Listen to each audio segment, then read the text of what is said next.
언약의 준행과 만사형통이라는 제목으로 함께 은혜를 나누고자 합니다. 우리가 예수님을 믿고 죄사함을 받고 치료함을 받고 고난 가운데 벗어난 이후에도 다시금 병들고 고난에 처한 일이 있습니다.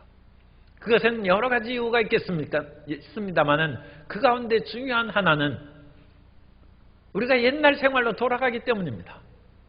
하나님 안에서 새 삶을 살지 아니하고 새로운 시각으로 새 마음으로 살아가지 아니하고 옛 생활로 돌아가니까 예전의 모든 것들에 사로잡혀서 고통을 당하는 것입니다. 오늘 우리가 예수님을 믿고 그 말씀을 지켜서 언약을 준행하면 하나님께서 모든 일을 형통하게 하신다고 약속하셨습니다. 오늘 어떻게 우리가 하나님의 언약의 말씀을 준행함으로 우리의 앞길이 형통하게 되는지 함께 은혜를 나누고자 합니다. 첫째로 만사형통하려면 눈이 새로워져야 됩니다. 우리의 눈은 여러 가지 영향을 끼칩니다.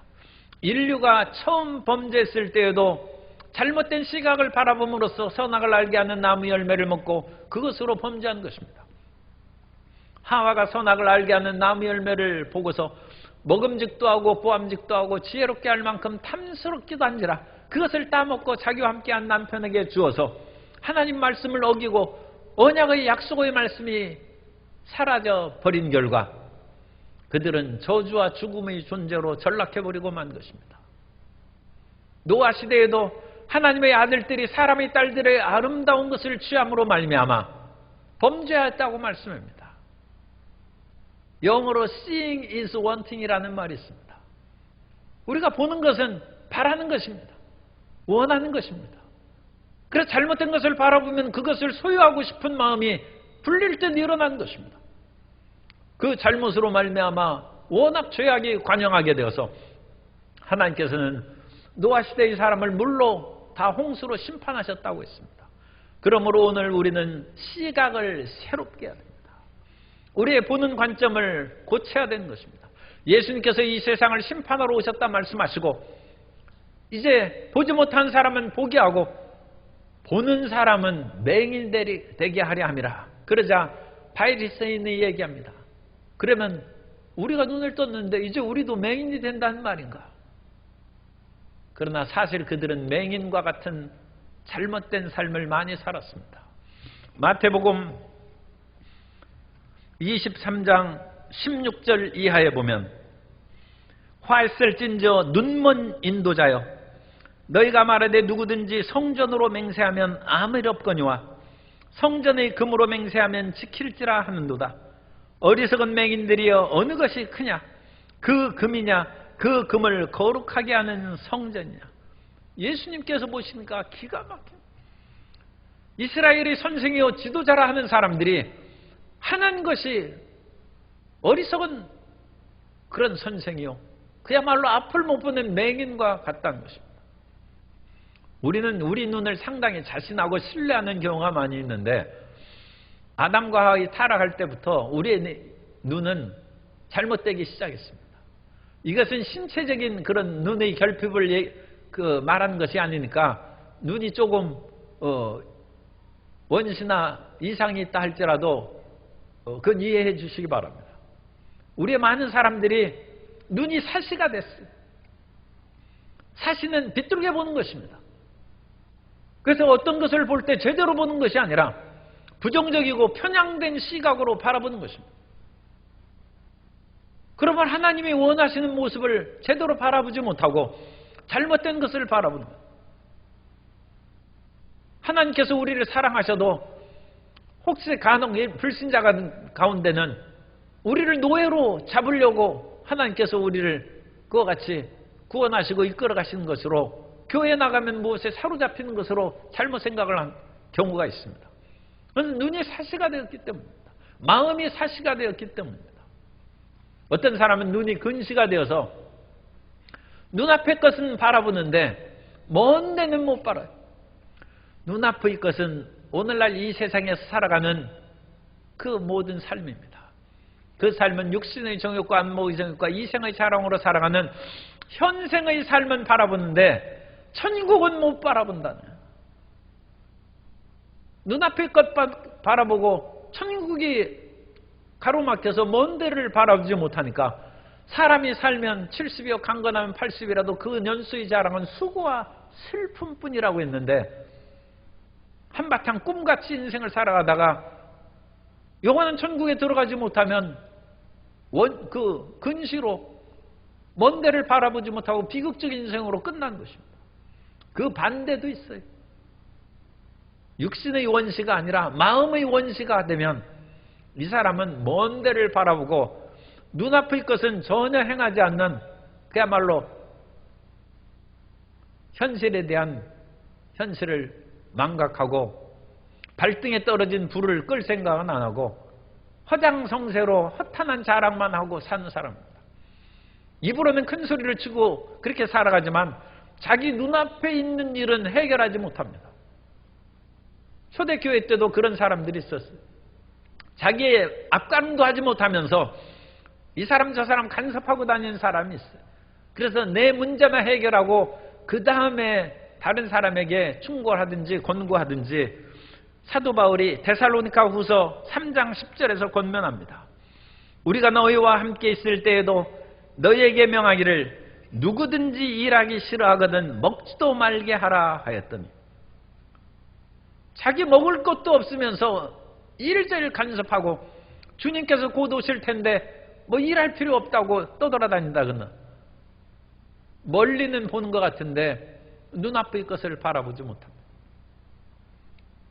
어떤 사람이 하늘의 별을 바라보다가 웅덩이에 빠졌어요. 사람들이 쯧쯧하면서 얘기합니다. 웅덩이도 못 보면서 하늘의 별을 바라서 뭐 하겠느냐.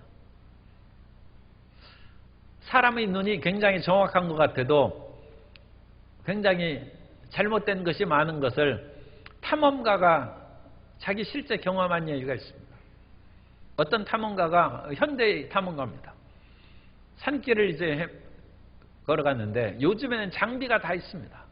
그래서 그 어느 길로 가야 된다는 것을 일종의 내비게이션이 다 가르쳐 주는데 그 사람은 상당히 탐험에 자신이 있었기 때문에 내비게이션을 끄고 내가 얼마나 내비게이션에 가깝게 길을 걸어갈 수 있는지 한번 테스트해 보기로 했어요. 소위 말해서 바둑을 잘 주는 사람도 인공지능에서 나오는 수와 자기 바둑의 수를 비교해 보면서 실력을 연마한다고 그러지 않습니까? 그래서 내비게이션을 끄고 자기 자신에게 위치 추적 장치는 달고 걸어갔어요. 그런데 3시간이면 갈 그 산행길을 10시간이 걸렸다. 자기 눈으로는 분명히 올바른 길이라고 걸어갔는데 내비게이션이 가르치는 길로 가면 3시간이면 갔는데 자기가 실제 그냥 그것을 의지하지 않냐고 자기 육안으로 보면서 갔더니 10시간이 걸렸다. 위치 추적 장치를 자기가 분석해 보니까 간단하게 얘기하면 한 걸음 앞으로 가면 옆걸음 세 걸음 옆걸음 쳤다는 거예요. 한 걸음 올라가도 옆걸음 3걸음 쳤어요. 똑바로 가지 못하고 개걸음 하듯이 옆으로 가서 그러니까 자기가 분명히 그렇게 안 했다고 하면서도 실질적인 것으로 위치 추적 장치를 보면 내 옆걸음 치고 왔다 갔다 하면서 지그재그로 그래서 3시간 갈 거리를 10시간이 걸렸다. 우리의 눈을 믿을 수가 없는 것입니다. 우리 눈이 고침을 받아야 됩니다. 사시도 고침을 받고 근시도 고침을 받고 원시도 고침을 받아야 됩니다. 그러면 어떻게 고칩니까? 성령님께서 오시면 우리에게 새로운 눈을 열어주시고 새로운 마음을 우리에게 열어주십니다. 사도행전 2장 1절 이하에 보면 오순절날이 이미 이름에 그들이 다 같이 한 곳에 모였더니 호련히 하늘로부터 급하고 강한 바람 같은 소리가 있어 귀가 열리는 거예요. 성령이 임재하시는 영의 소리가 들리는 것입니다. 그들이 앉은 온 집에 가득하며 마치 불의 혀처럼 갈라지는 것들이 그들에게 보여 눈이 열렸어. 각 사람 위에 하나씩 임하여 있더니 그들이 다 성령의 충만함을 받고 성령이 말하게 하심을 따라 다른 언어로 들로 말하기를 시작하니라. 입이 열렸어요. 우리 성도님들은 방언을 많이 하십니다. 입이 열린 것이죠. 입이 열렸은즉 눈도 열린 줄 믿습니다. 그래서 하나님이 열린 눈을 준 것으로 삶을 살아가기를 원하십니다. 세상의 눈으로 이제까지 살아왔던 가치관으로 살아가지 말고 성령님께서 열어주신 새 눈으로 살아가면 그 모든 길이 형통하게 될 줄로 믿습니다. 그것이 예수님을 믿는 귀한 우리의 특권입니다. 사도 바울이 예수님을 믿기 전에는 어둠에 처해서 이리저리 방황했습니다. 예수님을 믿는 사람을 핍박하고 잡아서 가두기까지 했습니다. 죽이기까지 했습니다. 그런데 그것은 눈이 어두운 것이고 맹인과 같은 삶이었습니다. 그것을 깨달은 후에 자기 눈먼 것을 뜨게 해주신 하나님의 은혜에 감사하면서 이방인의 눈먼 것을 열어달라고 사도 바울은 기도했습니다. 사도행전 26장 18절 말씀을 보면 그 눈을 뜨게 하여 이방인들의 눈을 뜨게 한다는 것입니다. 어둠에서 빛으로 사탄의 권세에서 하나님께로 돌아오게 하고 죄사함과 나를 믿어 거룩하게 된 무리 가운데서 기업을 얻게 하리라 하더이다. 어둠에서 빛으로 나아가는 성도 여러분이 되고 사탄의 권세에서 하나님께로 돌아가게 되시기를 예수님 이름으로 축원합니다. 하나님께로, 보이지 않는 하나님께로 어찌 돌아갑니까?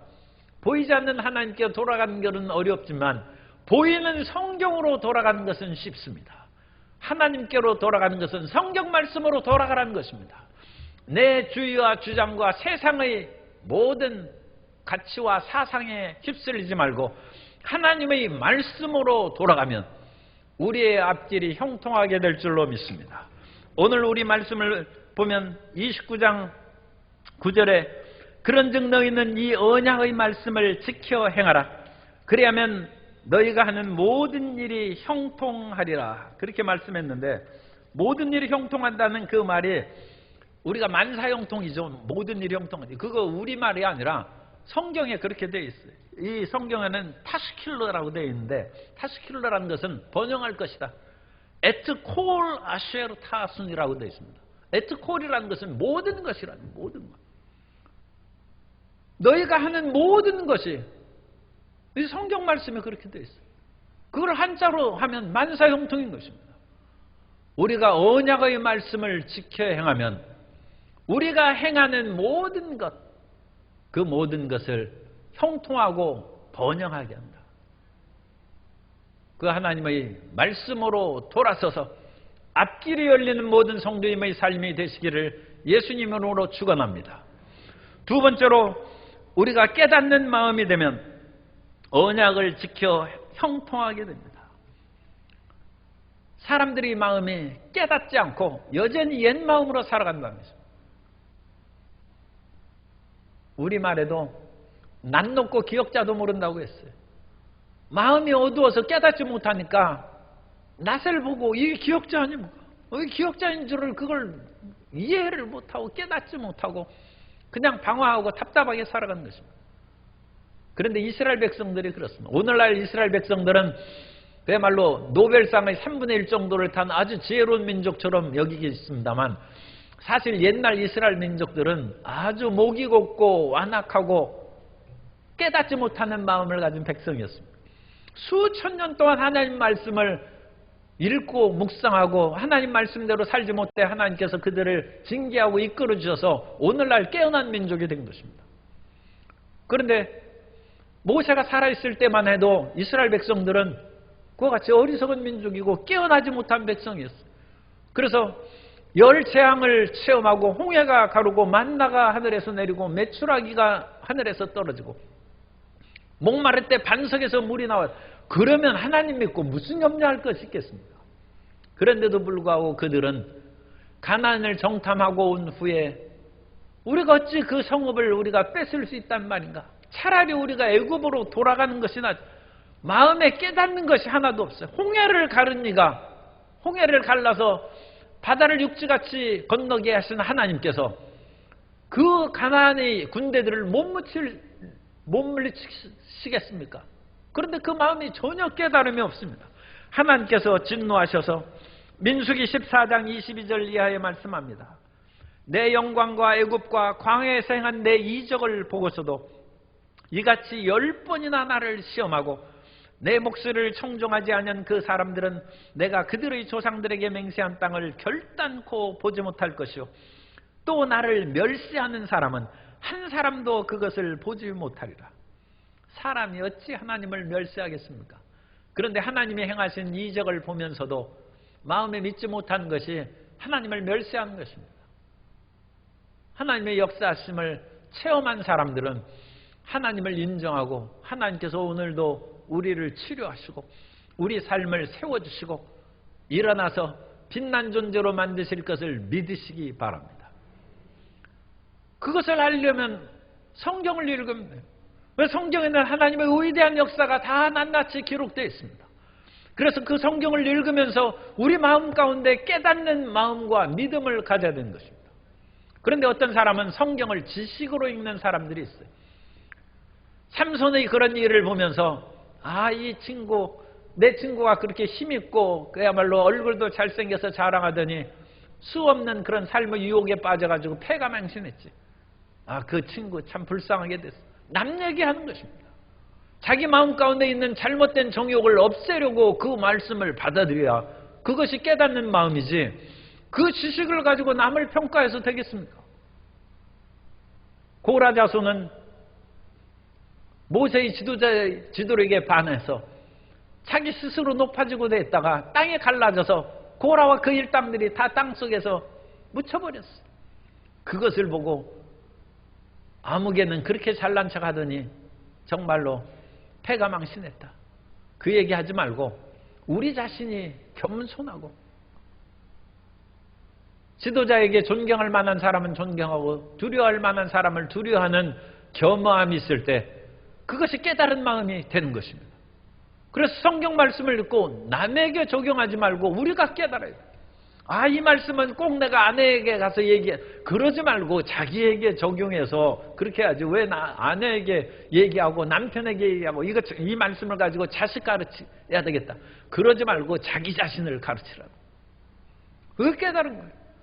사람들이 성경을 지식으로 읽습니다. 그래서 그 성경에 있는 그런 주옥 같은 말씀을 자꾸 남한테 나눠주려고만 하는데 나눠주는 것은 좋죠. 그런데 자기 자신은 버림받아서 그건 엄청난 손해아닙니까? 사도 바울도 내가 남에게 전한 후에 나 자신이 버림받을까 두려워한다고 했는데 깨달은 마음으로 하나님을 섬겨야 될 줄로 믿습니다. 그러면 우리가 하나님의 말씀이 내 마음에 들어오지 않는 까닭은 결국 내 마음이 딴 것으로 가득 차 있기 때문이죠. 그렇기 때문에 마음을 비워야 됩니다. 마음이 비우면 하나님 말씀이 우리 속에 들어오게 될 줄로 믿습니다. 마태복음 5장 3절에 심령이 가난한 자는 복이 있나니 천국이 그들의 것이며. 마음이 비어있는 자가 천국에 들어간 것이지 마음이 가득 찬 사람은 하나님의 천국이 들어갈 수 없습니다. 그런데 우리 사람들의 마음에 무엇으로 가득 차 있느냐? 세상에 대한 방탕과 술 취함과 세상에 대한 염려 근심으로 우리 마음에 가득 차 있어요. 그건 별로 쓸데없어요. 누가복음 21장 34절에 너희는 스스로 조심하라. 그렇지 않으면 방탕함과 술 취함과 생활의 염려로 마음이 둔하여지고 뜻밖의 그날이 덫과 같이 너희에게 임하리라. 재림의 역사가 있다 할지라도 세상에 연락에 취해 있고 세상의 염려 근심으로 가득 차 있으면 그런 경보음을 전혀 듣지 못하고 깨닫지 못해서 큰 낭패를 당한다는 것입니다. 요즘에 코로나19로 말미암아 격리하고 자가격리를 하고 그러는데 이전에 작년 재작년에 코로나가 처음 시작했을 때 사람들이 밖에 다니지 않으니까 아스팔트에도 산짐승들이 내려와서 다니고 그래요. 사람이 안 다니고 그러니까 자기들이 이제는 마음 놓고 다닐 수 있겠다. 그런 일이 생겼습니다. 세상의 그런 환경과 모든 여건이 바뀌는 것이죠. 예전에는 시험 볼 때 체력장 시험도 있고 그랬어요. 그래가지고 저도 철봉 연습을 어찌나 많이 했던지 손에 굳은 쌀이 이렇게 박였어요. 그래서 우리가 세상에 너무 부딪히고 세상만 생각하니까 우리의 마음에 세상의 굳은 쌀이 딱 박혔어요.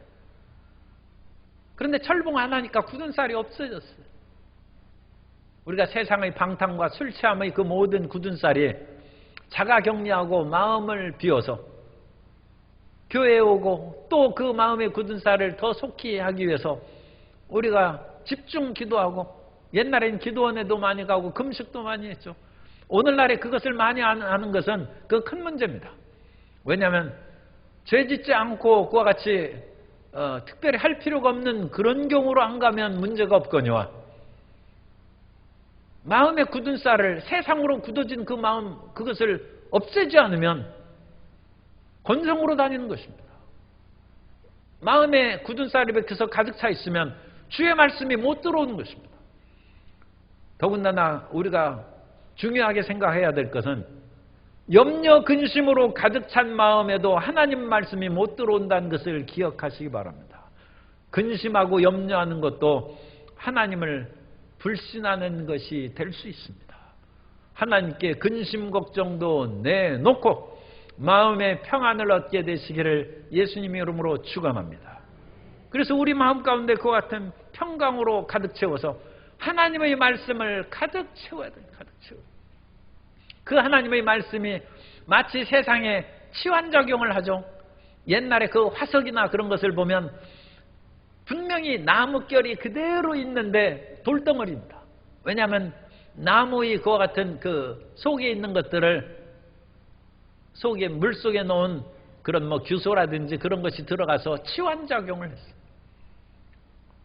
우리가 끊임없이 하나님의 말씀을 읽고 묵상하면 우리 속에 있는 잘못된 세상의 주의 주장과 관점이 사라지고 하나님의 말씀이 우리 속에 치환되어서 하나님의 말씀으로 충만한 사람이 될 줄로 믿습니다. 그 하나님 말씀이 충만하면 우리는 복받은 사람이 되고 형통한 사람이 됩니다. 시편 1편 이하에서도 그 말씀을 우리에게 하고 있습니다.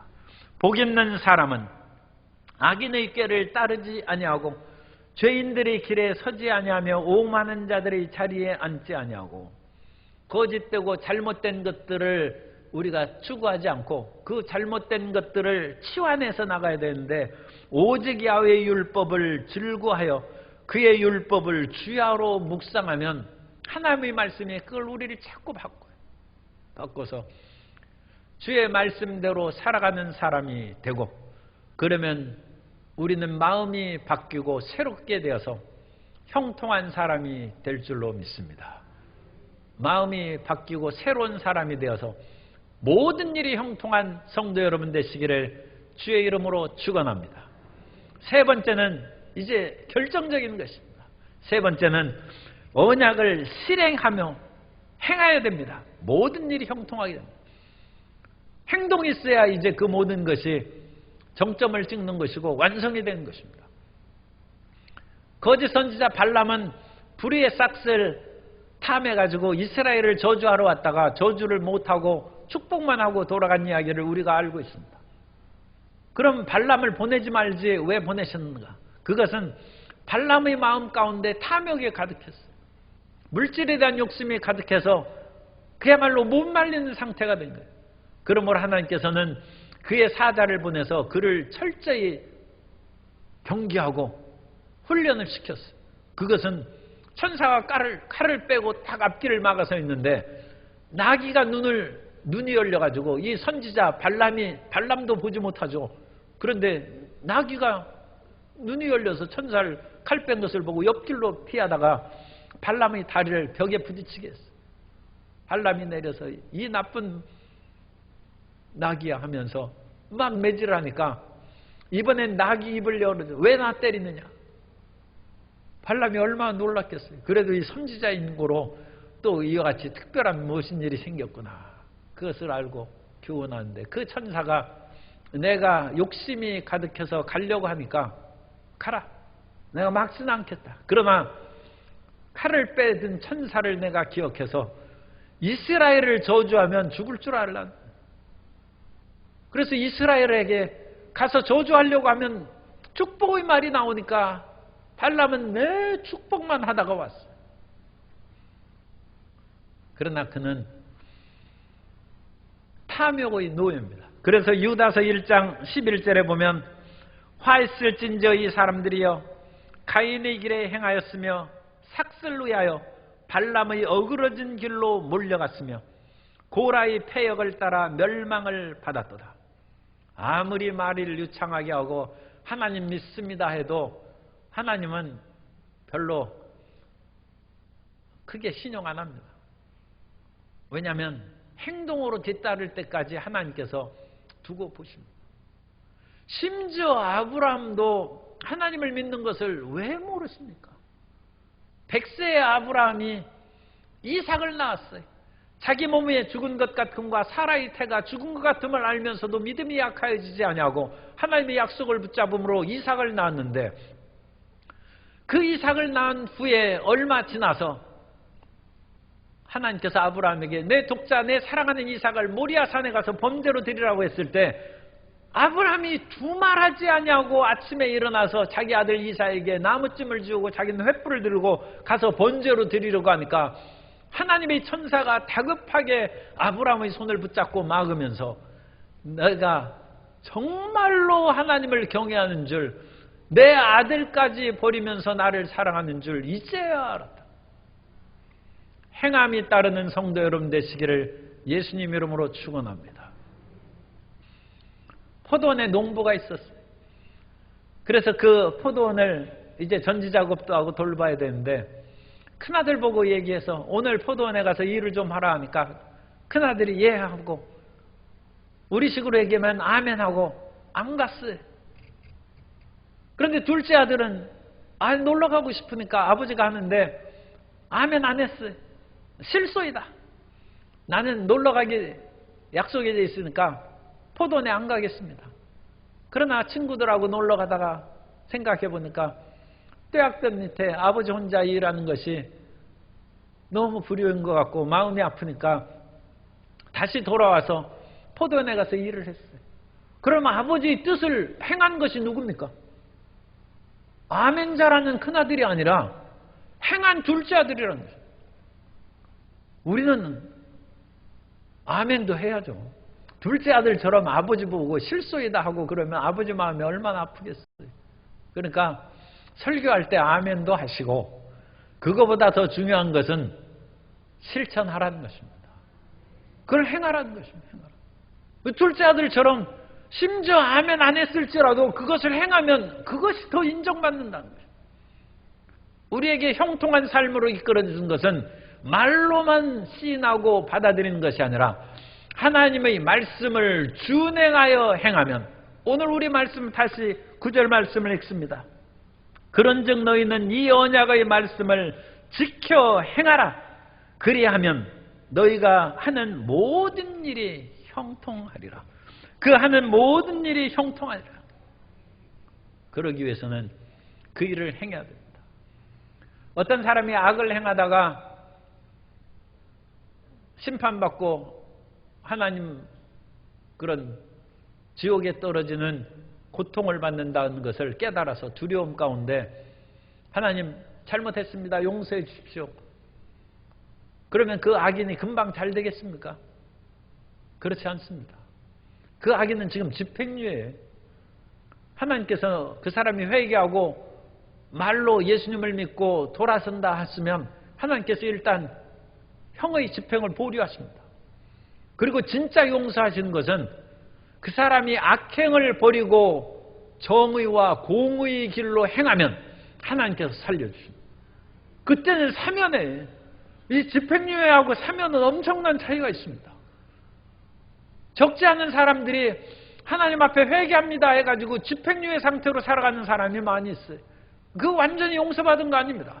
우리가 진실로 행하는 것을 보면 하나님께서 살려주시고 완전 사면 복권은 에스겔서 18장 21절 이하에 보면 그러나 악인이 만일 그가 행한 모든 죄에서 돌이켜 떠나 내 모든 율례를 지키고 정의와 공의를 행하면 반드시 살고 죽지 아니할 것이라.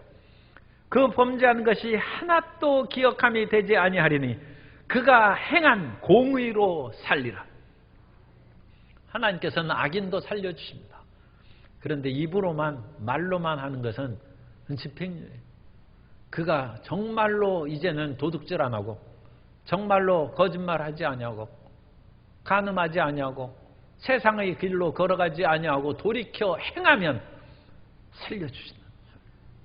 아무리 죄를 지었을지라도 불의하고 추악할지라도 우리가 주님 앞에 나와서 회개하고 자백하고 우리 용서를 구하면 저는 밉보시고 일어사 우리 죄를 사하시고 모든 불의에서 우리를 깨끗하게 하시고 하나님의 영광의 도구로 만들어 주실 줄 믿습니다. 그러면 우리가 어찌 행할 수 있습니까? 주님, 저는 너무 마음이 약해서 자꾸 옛사람의 유혹과 옛날 보는 것에 마음이 많이 끌립니다.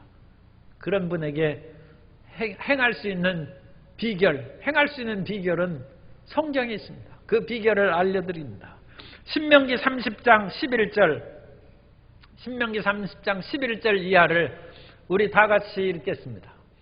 내가 오늘 내게 명령한 이 명령은 내게 어려운 것도 아니요 먼 것도 아니라 하늘에 있는 것이 아니니 내가 이르기를 누가 우리를 위하여 하늘에 올라가 그의 명령을 우리에게로 가지고 와서 우리에게 들려 행하게 하라 할 것이 아니요 이것이 바다 밖에 있는 것이 아니니 내가 이르기를 누가 우리를 위하여 바다를 건너가서 그의 명령을 우리에게로 가지고 와서 우리에게 들려 행하게 하라 할 것도 아니라 오직, 이게 중요한 말씀입니다. 오직 그 말씀이 내게 매우 가까워서 내 입에 있고 내 마음에 있은즉 내가 이를 행할 수 있느니라. 아멘. 어떤 일을 하기 위해서 하늘에 올라갈 필요 없고 바다를 건너가서 그것을 가져올 것도 없다는 것입니다. 하나님의 말씀은 극히 가까이 우리 곁에 있은즉, 그런데 그 말씀이 내 입술에 붙어 있어야 돼요. 입술에 붙어 있어요. 그리고 내 마음에 있은즉 내가 이를 행할 수 있느니라. 오매불망이라는 말이 있는 것처럼 자꾸 해서 그 말이 붙어 있으면 그대로 그것이 되는 것입니다. 원수를 사랑하라고 했는데 원수를 어찌 사랑하기가 쉽습니까? 그런데 자꾸 사랑한다는 말이 10번, 100번, 1000번을 해가지고 원수를 보고 이 나쁜 놈 하려고 하는데 이 나쁜 놈은 지금까지 말을 하지 않고 사랑한다는 말밖에 안 했어. 그래가지고 내가 너를 사랑한다. 그 말이 나오는 거예요. 그 말이 입에 붙어 있어. 하나님의 말씀이 입에 붙고 마음에 있어서 이를 행하는 하나님의 은혜가 임하게 되시기를 바랍니다. 언약의 말씀이 우리에게 있습니다. 그 말씀을 지켜 행하는 것이 우리 앞길이 열리는 것입니다. 우리가 그 말씀을 행하면 우리는 형통하고 번영할 것입니다. 타스킬러라는 것은 영어 성경에는 프로스퍼러라고 했습니다. 번영한다, 번영. 모든 것이 형통한다. 그리고 에트콜 아시에로 타순, 우리가 행하는 에트콜 모든 것이, 우리가 행하는 모든 것이 형통할 것이다.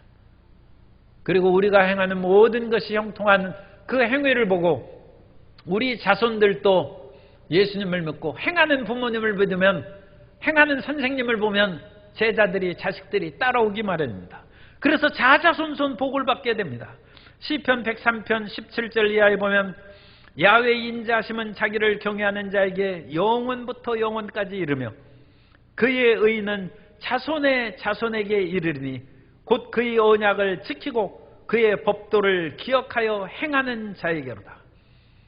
하나님의 말씀을 행동하면 그 모든 것이 자녀에게 심어져서 자손의 자손에 이르는 번영이 있게 될 줄로 믿습니다. 번영하는 가문이요 대대로 하나님을 영화롭게 하는 축복의 명문 가문을 다 이루게 되시기를 예수님 이름으로 축원합니다. 우리가 옛사람으로 살아가는 것은 옛 시각으로 살기 때문입니다. 사실을 버리고 근시와 언신의 편향된 시각을 다 던져버리고 성령의 새로운 눈으로 바라보고 하나님의 은혜를 망각하여 사는 둔한 마음으로 살지 아니하고 깨달은 마음으로 우리가 살아서 그 말씀을 입에 두고 마음에 두어서 행하면 우리의 모든 일이 아니 만사형통이 그게 정말이 성경에 있는 말씀이에요. 만사형통이 되고 우리만 만사형통이 아니라 자손 대대로 만사형통하는 하나님의 축복이 임하게 되시기를 예수님 이름으로 축원합니다.